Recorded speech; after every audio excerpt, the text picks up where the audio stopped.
Hey everybody, welcome back to my channel. My name is Chris. I've got some fun videos lined up. About 3 months ago, I asked you guys here and on Instagram what your most loved and most hated fragrances were. It took me a long time to compile the names or compile the list. I just filmed my most loved, or I just filmed your most loved, and right now I'm gonna do your most hated fragrances. Spoiler alert, there are at least 5 fragrances that were on both lists. In other words, they made the most loved and the most hated, and I'm going to get started with those. But let me say before we get started that if your most beloved fragrance made the list of most hated, you know, hey, so did mine. Many of mine made the most hated list. And if you disagree, vote in the next one if I ever do this again, which I'm sure I will maybe next year because it's a lot of fun. And with that, I'm gonna dive right in. At the top of the list was one of my favorite perfumes of all time, Baccarat 540. This one in the Intense, I love it. I get all the good. I don't get any of the bad. It's very iconic. It's a 10 out of 10 and a masterpiece for me. I know people smell like dentist's office and they don't like the spun sugar sweetness. This has one of the most amazing scent trails or sillage. One of my most complimented perfumes. I will always have it in my collection, but hey, potato. Not everything is for everybody, and iconic masterpieces tend to be polarizing. So Baccarat 540 right at the top of the list. Okay, don't kill the messenger. The most hated perfume by far, the fragrance, let me restate that.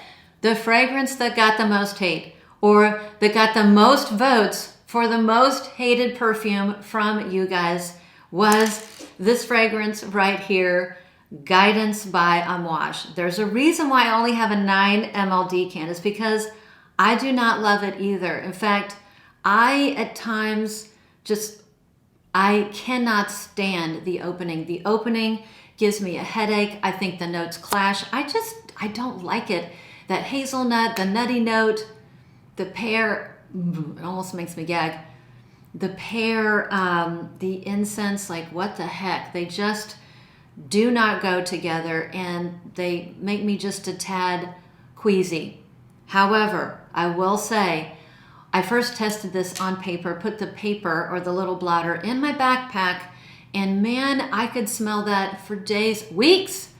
And I loved the dry down on the paper. So did my mom, Picky Lori. We both loved that. But the dry down on the paper is not enough for me to buy a full bottle. This 9 ml decant, I think was $80. It's expensive enough. And for me to purchase a bottle in that price range, it has to be a full out love. It has to be an obsession. It has to be a love, and it has to be a lifer for me. But if you're on a limited budget and you love that, let me tell you, these smaller decants on Scent Split make a lot of sense, particularly for somebody like me who has a large collection. I'm never gonna get through something that I just like. And I may even declutter my decant because I've worn it a couple times and I have to get through it. It's like, I don't even know if I can tolerate it at this point. And listen, hey, not all perfumes are for everybody. So the dry down is nice.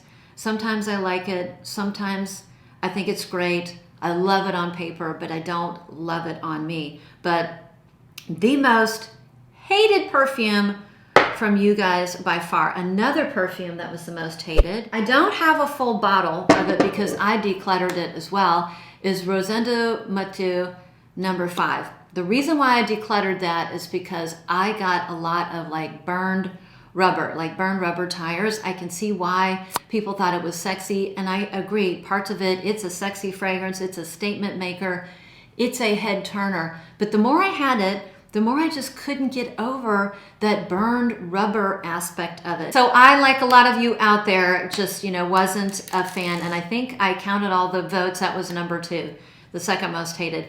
I have a fragrance that reminds me of Rosendo Matu number 5. It was everything I wanted Rosendo Matu number 5 to be. And I absolutely love this fragrance. Again, no, not all fragrances are gonna be for everybody, and it is expensive, and to me it's a hidden gem.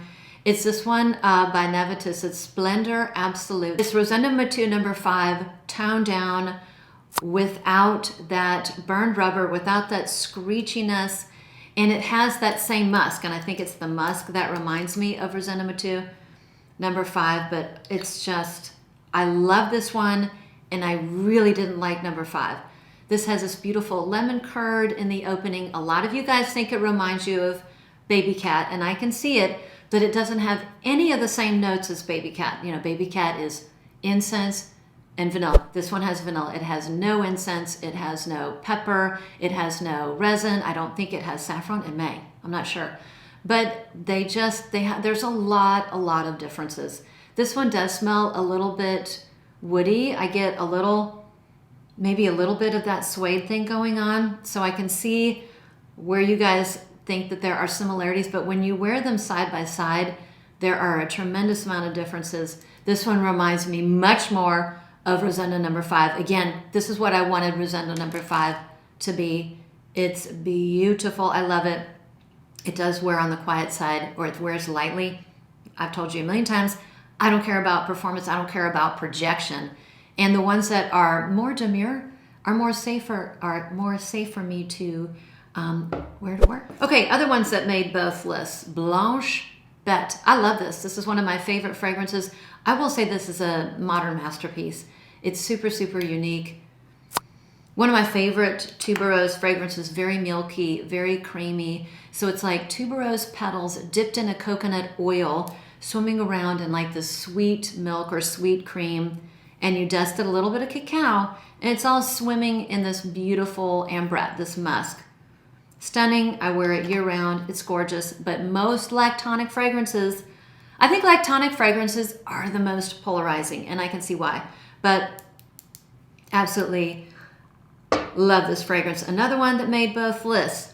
There was one Parfums de Marly that made both lists, and it was Delina, the original. I can see why. This one is probably my least favorite Parfums de Marly, and it's really because of the opening.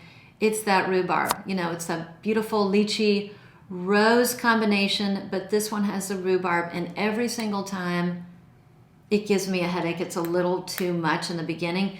Once that fades, I do like the perfume so much better, but it's why I like Delina Exclusive so much more. It doesn't have that rhubarb. It has more vanilla. It's a little bit warmer. It's sweeter. It's a little bit more rich. It does have some oud. I don't get oud per se. Maybe a little bit of woods and a teensy splash of incense. But yeah, I mean, I can see why other people hate this perfume. I don't hate it, and I just don't wear it. Every time I think about decluttering it, I spray it. I'm like, I'm going to spray it one last time, and I'm like, I don't know if I'm going to declutter it. I'm going to let my daughter wear it. I think she would really, really like it. I'll still keep it in my collection, but maybe I'll let her wear it. I think she might really enjoy it. Another one that made both lists. It's by Giardini di Toscana. You probably know. Let me know down below. Bianco Latte. I've had so many of you say, Chris, please don't talk about Bianco Latte anymore. I can't stand it, and I'm tired of hearing about it. And I used to have it, and there was just a little part of that perfume I couldn't do. It was that coumarin note, and coumarin is from tonka. Tonka can smell nutty. It can smell almondy. It can smell creamy, but it can also smell green, grassy, and minty. And that's what I got in Bianco Latte. That, you know, with the sweet cream and the caramel and the vanilla, it just clashed. And I got a lot of, you know, plasticky nuances, and with that minty, grassy nuance, it just wasn't for me. I have shown this before, Eclair. I do think this is one of the few examples where I do like the impression better than the original. The reason is the plasticky nuance is toned down, and it doesn't have that coumarin, that green, minty grassiness, which in and of itself is fine. I don't have a problem with that. But when it's combined with like vanilla and cream and caramel and honey, they just clash, and they just weren't working for me. So I think this is a lovely alternative.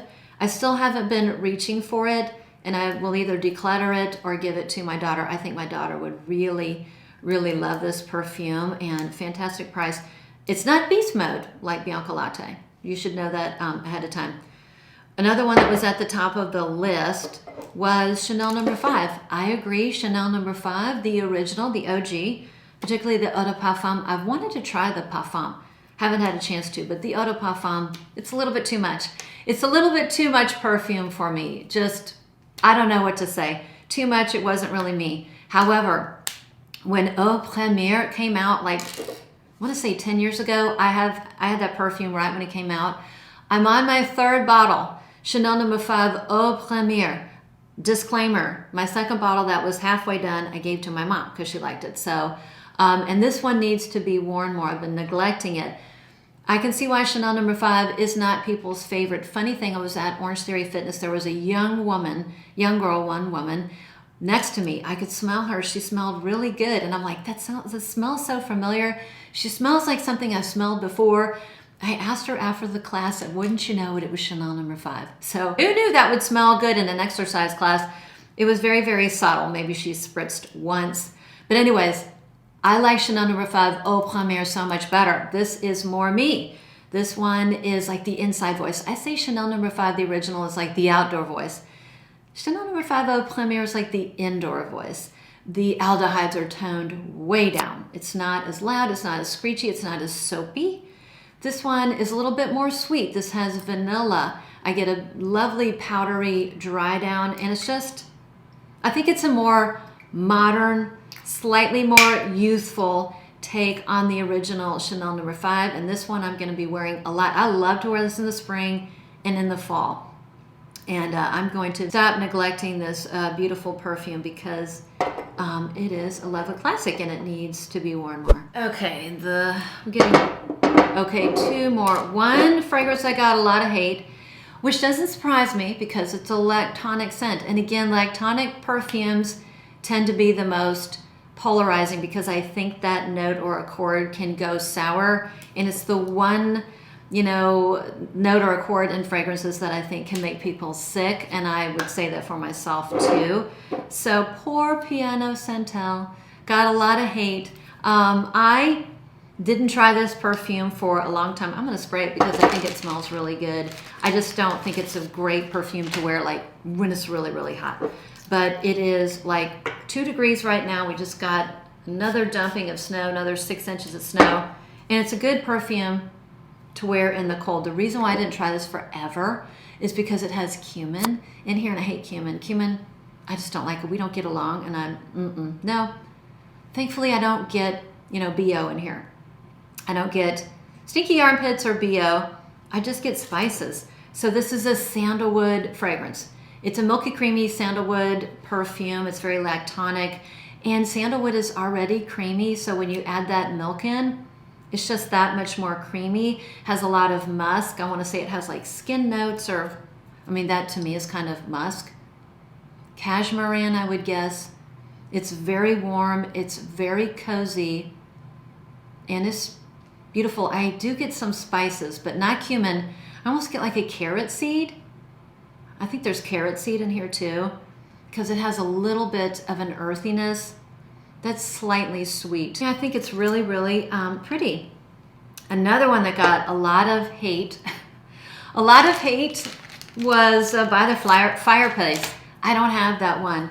The one fragrance that I have that's the closest to By the Fireplace is by Scents of Wood, is Praline In Maple. I think this is very similar, but I think it lacks a lot of the things that people really don't like in By the Fireplace. It's super, super smoky and really, really sweet. And a lot of people would say, gosh, all I got was like charred wood in By the Fireplace. By the Fireplace and Praline In Maple share a lot of the same notes. I think they both have chestnut.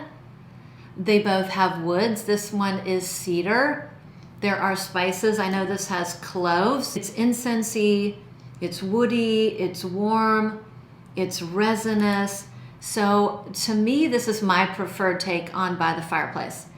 It just doesn't have, you know, that sticky, sweet, charred smell to it. And I do like this. This has a little bit more incense. It's a little bit more woody. I don't know. This is just a little bit more me.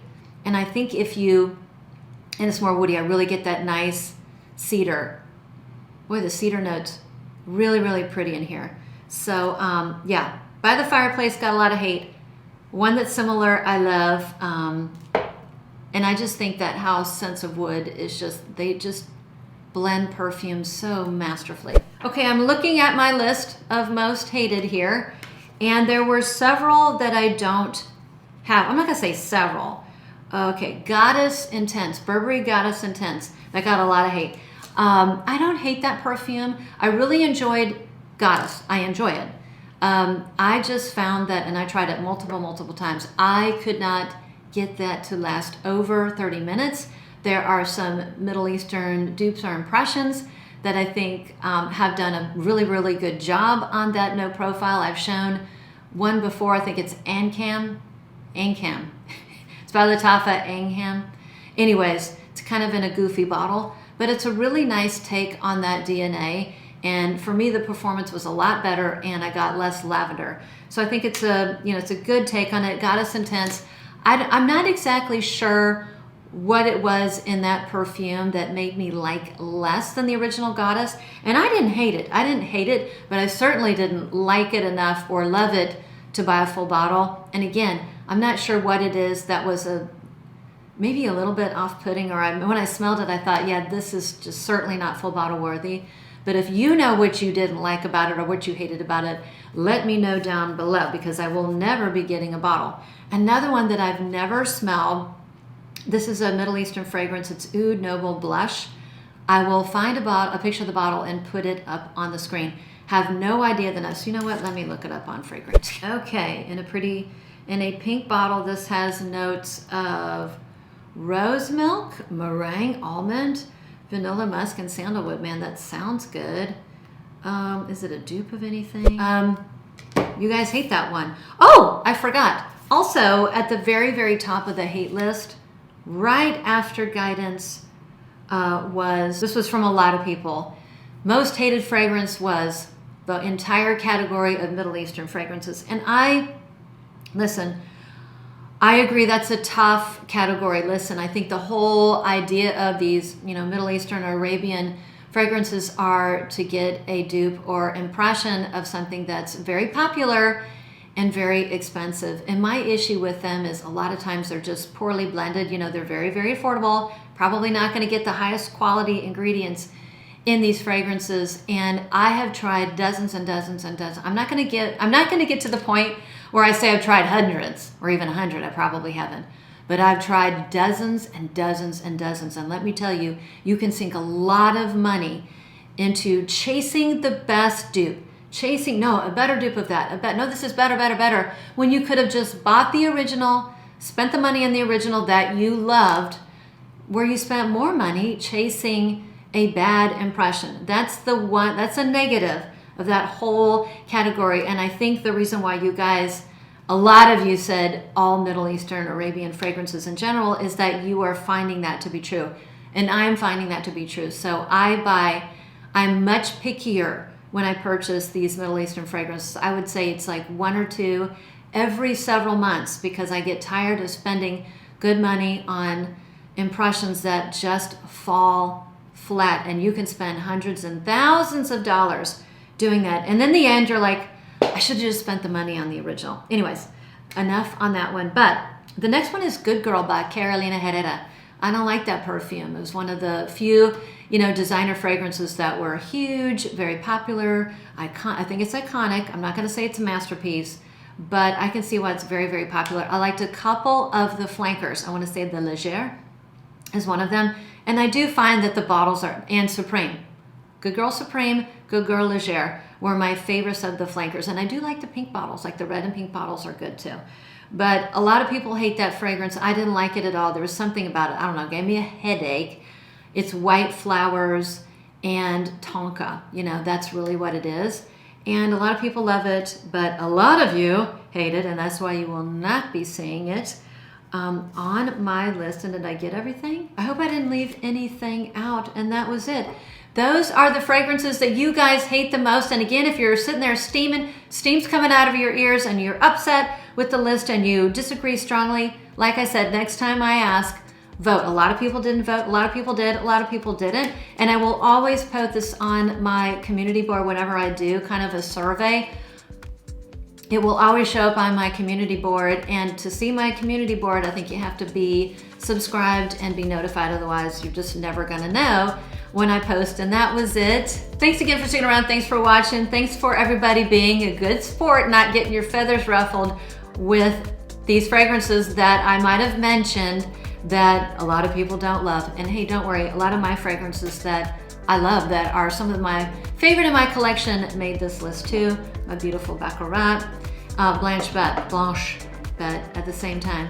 So with that, I'm going to say goodbye, and if there's any content that you guys really want to see me do, let me know in the comments below, and I'll see you on the next one.